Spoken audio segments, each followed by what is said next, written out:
vicious. No matter what you drive, remember, burn rubber,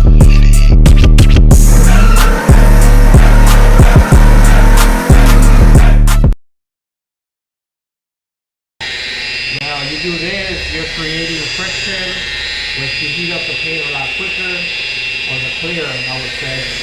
You heat it up a lot quicker, and you'll get that burn mark.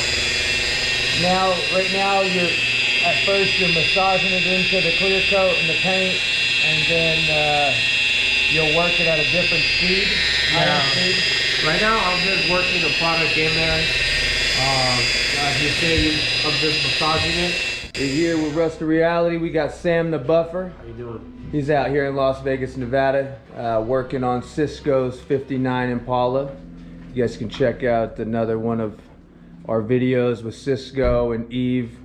Tell you a little bit about how the Impala got in his hands and his background in the car community here in Las Vegas, as well as the Oos Car Club.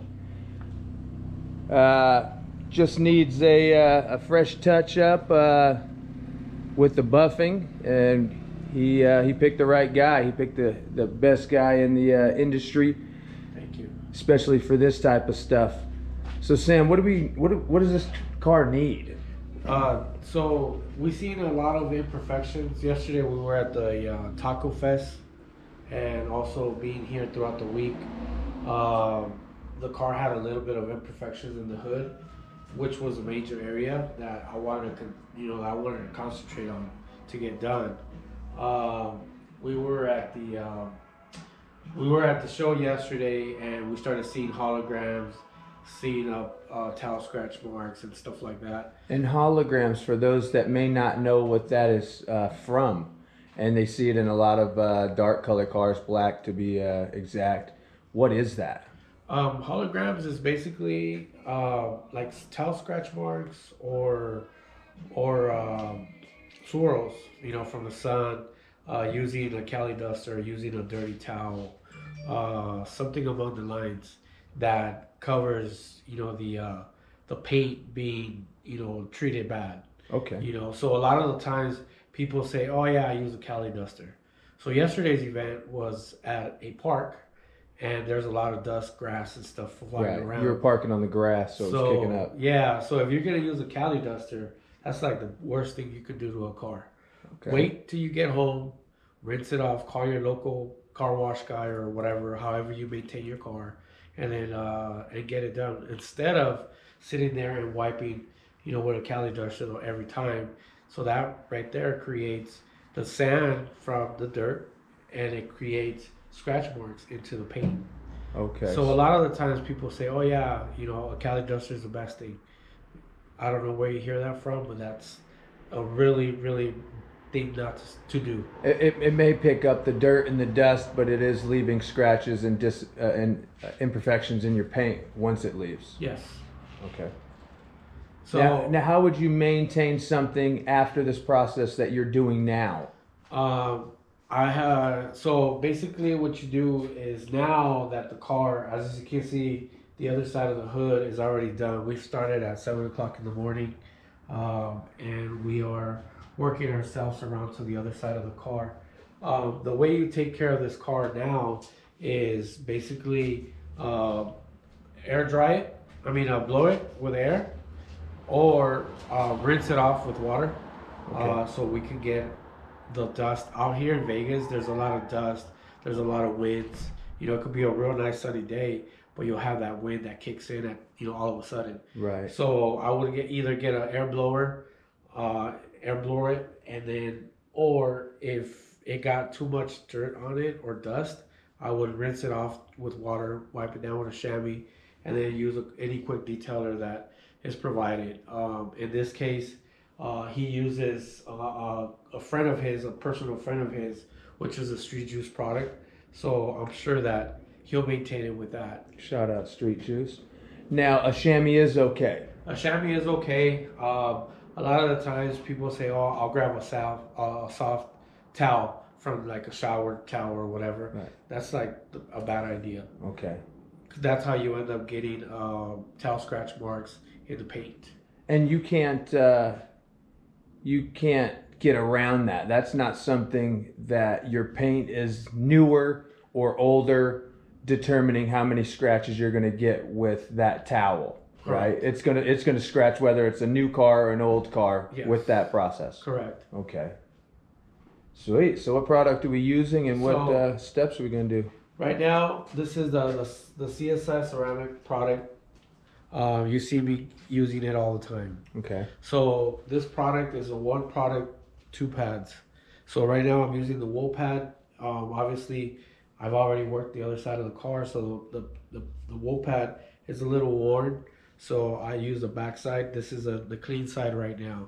So this product here is a waterborne product. Is that No, correct? CSI doesn't use a filler or oil substance.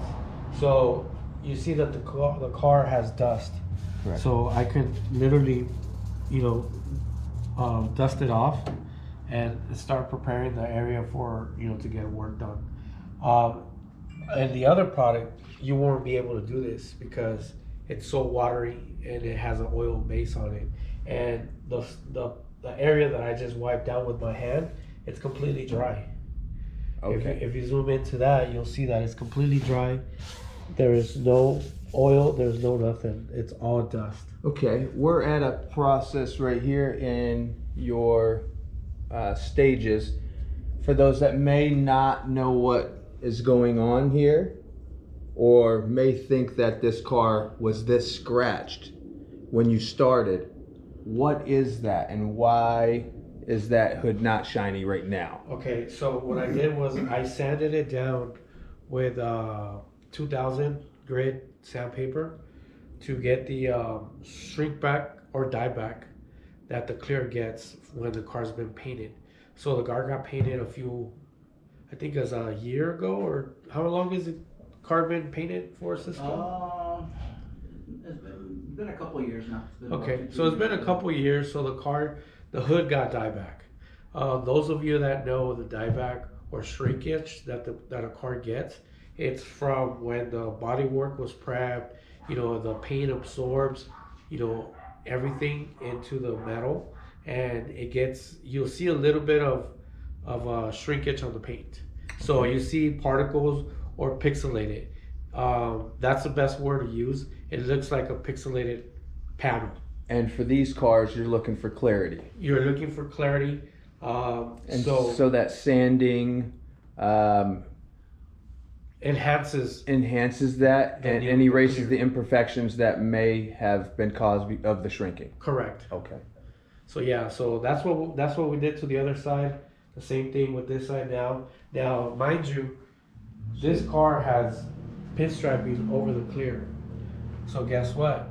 You have to be twice as careful. To not burn through Yeah. that and erase it. And this is a wool pad, okay?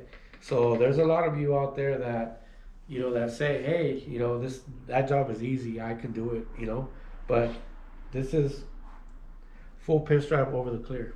Now, Now- what is, when you say wool pad, there's some of us that know what that is, and then there's some that wouldn't know what that is. Correct. So a wool pad Actually cuts. can act like a very fine sandpaper if you leave it in the same place for a long time. It can erase paint as well as clear coat as well as pinstriping. Yeah, and that's the first thing that goes in a car is the pinstriping. Why? Because obviously, as you guys know, that pinstriping is just a little detail added to the paint, and a lot of the cars out there that they paint their cars, and they think about it, man. I should show or something. Yeah, I see a car and you have a fine line, pinstriping, and it just gives you that little extra detail on the car or Right. paint. So people do it after, and those of you that know, pinstriping is one of the best details in paint Right. that you could add to it, but they do that after the car's been painted, A it's lot been tend- assembled, right. and, stuff like that. They don't intend to go back to the pinstripe and clear coat over it. Right. So So with that being said, this guy, Cisco, wanted to add up more detail to the car, and he added the red and the silver because of the interior, the roof, so he added that extra touch. As we all know that one of the hardest things to do is keeping away from the pinstriping. But still getting the same consistency of clarity as the rest of the hood. Correct. So you don't want that haze around the pinstripe to not be worked as well. So you got to feather it in without touching it. Well, there is a technique to do it. There's a way to do it, which I won't be sharing that with you. But, those who know. Right. Now, we were talking about the wool pad and cutting, and you brought up a 2-step process you're going to do on this vehicle. What is the next step? Is it a different product, or is it a different pad? Same product. It's the same product, but now I'll be using a red foam pad or a waffle pad, or red pad. It's a foam pad. So once I finish with the wool pad, which is cutting, I'll take this off. I'll take the wool pad off, and actually the other pad is over there on the other side. Right. I apologize. I have to grab it. But this has a backing plate, and obviously I will put it on here. Okay. Now I reduced the RPMs of the machine to where this is polishing the car now. Okay. Sweet. Now, this process takes usually how long? If you're doing it in a certain amount of time, is that better or worse? Is that the RPMs, or is that the speed? Is there a dedicated speed you're supposed to go to get, or is it each car based on what you're trying to get out of their paint? That's a good question. So there's a lot of the times that people, myself, I'm one of those that I'm a trigger happy. Okay, I'm trigger happy with the machine, because with using the trigger of the polisher machine, the buffer machine, and however this machine, it is a high speed. Okay, so it's all controlled on the RPMs, and also with a trigger. With the pressure you're putting with the pad onto the vehicle as correct. well? Okay. Yeah. So I there's like a lot that goes into it. Yeah, there's a technique. It's Right. not just like I'll grab a machine and start putting it at the highest RPM and start polishing. Right. There's a way to sense, what you're going around, especially with this car here. I see a lot of guys out there polishing cars, and they tape the shit out of them. Right. This car has no tape. Right. The reason why is because I'm not gonna say I'm perfect or I know what I'm doing. I'm a master or anything like that, because that'll be something that I'm not a master. Some would differ with that. But Yeah, so I see people and I hear people and say, "Oh, I'm a master at this." Da da da da. Okay, cool, but you got to remember, technology has changed a lot. So now you have a new machine. You're a master of the old craft. Yeah, you're a master of the old crafts. Get used to the new stuff. Right. New technology. Now, with that technology coming out, you being very aware, SEMA show just last week, have you been introduced or come across new products as well as new clear coats or process to lay paint on these vehicles to be any better? Yes. Okay. Actually, there's a couple of new products out there that I was able to get a hold of and to try out, and to talk to people and see what I thought about it. Give me the opportunity to try it in the lowrider scene. Obviously, you guys know that this year at SEMA, if you attended, there was not that many lowriders like it has been in the past. I don't know if that was because of pandemic or people are not using lowrider cars, or companies are just last minute thing that they just decided to attend SEMA. But there is a few products out there now that are going to be used, or I'll be using, because I was able to talk to people and see what's the new gimmick or the new stuff that is out there right now. So you like the technology? I like the new technology, yes. Does it make the job any easier, any faster? It's gonna make the job a little easier. It's gonna make the job a little easier, and it'll be one way to cut time. You know, because obviously everybody knows that time is money. Absolutely. You know, so now like with this car here, this car right here, normally it's a 10-hour job. You know, maybe a little longer, maybe a little short. 10-hour job. It's a 10-hour job. Okay. And now what would something like that run? Prices vary. Right. You know, Due to the damage that you're even bringing out. correct. Right. So with Now, this car, you showed us your machine earlier. Now, do you use different machines for different applications, or is it just same machine, smaller pads? What is that? no, I do use two different machines. Now, again, I'm sponsored by Flex. Okay, so Flex provides me with machines and stuff like that, and that's one of my biggest machines that I use, and that's for my second and third process, on the job. Okay. And it's a cordless machine. I'll go and grab it for you guys so you guys can check it out.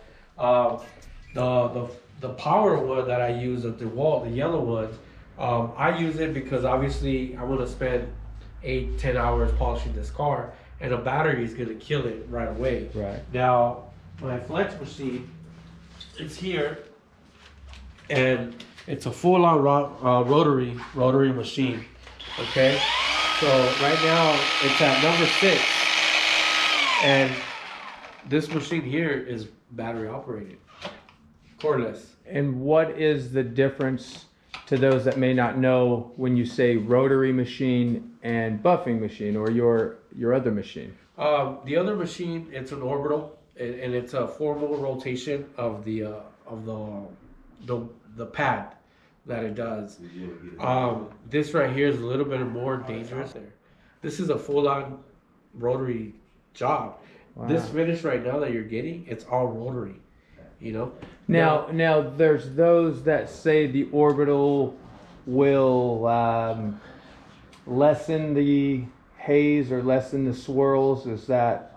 It is true. So it is true. I mean, I could use it, and I have used it. Like I said, I use it to wax a car or to make things a little easier for me. Right. But when I do a job like this, it's all with the rotary.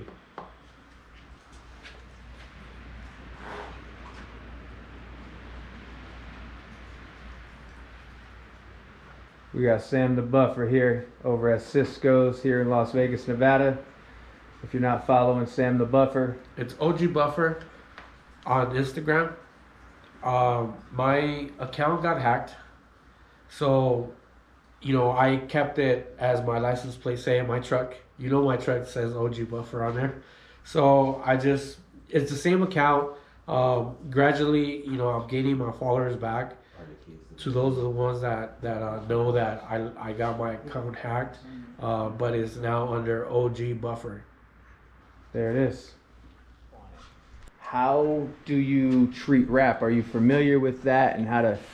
Yeah. Can you buff wrap? Can you? You won't be able to. Okay, I'll take that back, because somebody's gonna criticize me and say, "Oh yeah, you can buff wrap," because I have heard it from a friend of mine in Southern California. Page One Wrapping. Paige is one of the sickest rappers out there that can wrap a car, and he told me, Sam, you could buff a wrap if you know what you're doing. Okay? So it's sort of like going back to those pinstripes. It's just another material, very thin with adhesive on the back. So you got to be very mindful of that. Correct. So I have polished cars with wraps on it, because obviously when somebody puts a wrap in a car and the background behind it, it's black. So even though the car is wrapped, you'll still see scratch marks, you'll see towel scratches and stuff like that. That can be polished. That can be brought back to when you first got it wrapped. It'll look like that, So again, going back to your question, could wrap be polished? Yes, it can. Okay.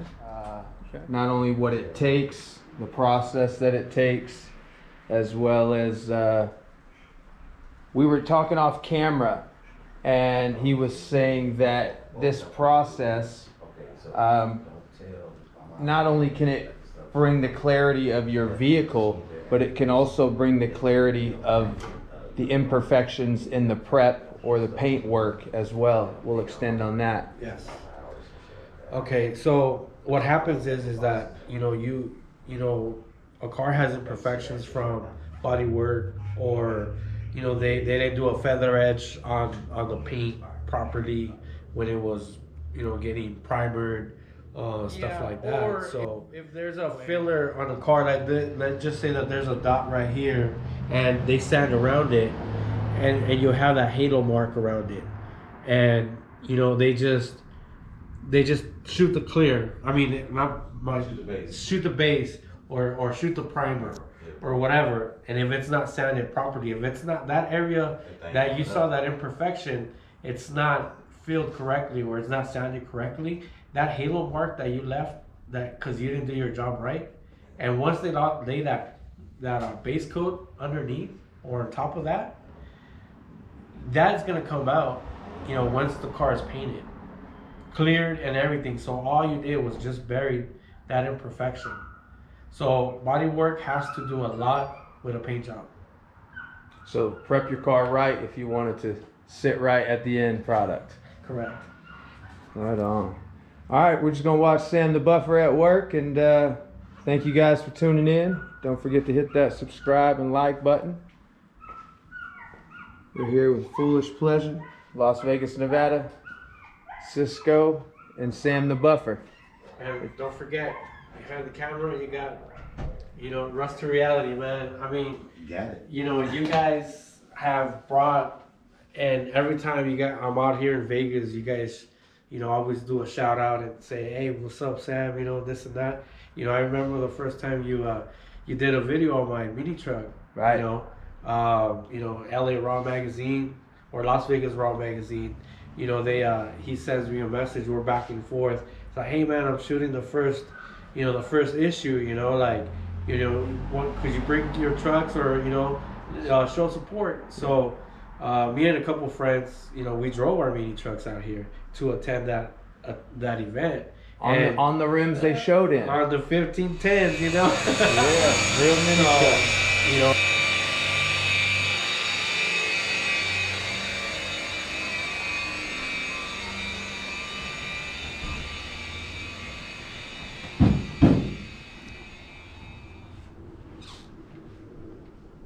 And this is the side that we were looking at all chalky when we were interviewing Sam earlier. This side was already done. It's just a little bit of the product thrown on that side, but still you can see the clarity through it.